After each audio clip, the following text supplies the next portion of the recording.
The security guard's name has not yet been released, and the details are very disturbing. LAPD says he was just doing his job. He was trying to escort a trespasser off the property, and they say after he murdered him, shooting him 12 times, the trespasser went to sleep in the parking garage of the apartment complex with the murder weapon still on him. Bullet holes line the bottom wall of Lorenzo Luxury Apartments, where a security guard lost his life.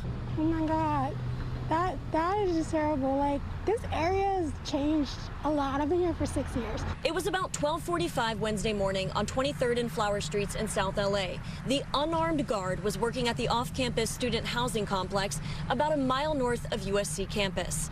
LAPD detectives believe the guard got into a confrontation with a possible trespasser, who a witness says shot the guard from the metro platform directly across the street from the apartment building.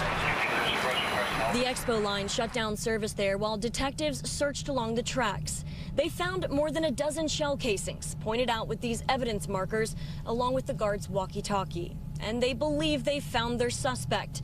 This man near the scene, still armed with a gun. The individual was just trying to work, just trying to do his job, really just trying to keep this building safe when this incident occurs, and probably something minor that escalates into a shooting. Now somebody's lost their life. The privately owned building has about 1,000 upscale apartments that many USC students call home. The area has gotten worse, especially after COVID, just because the homeless kind of moved in this direction and a lot of bad activity. So a lot of times I try not to even walk. Sometimes I'll get an Uber just to go down the street just because it's so dark. I just feel bad for him and the family, his family, because especially at this time in the holidays, just lost a person, a part of your family is very sad, Actually, I'm so sad for the family.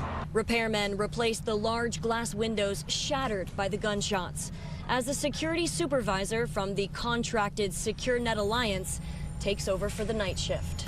And he shouldn't have been here by himself. They should have two people here, as a security guard. So it's really sad.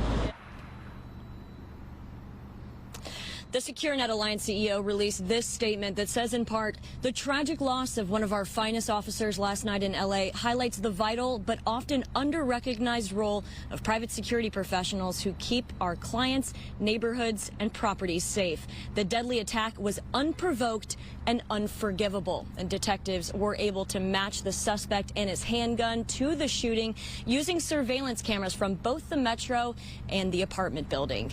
The security guard leaves behind a 13-year-old daughter. Reporting live in University Park, I'm Haley Winslow, Fox 11 News. So sad. Haley, thank you so much.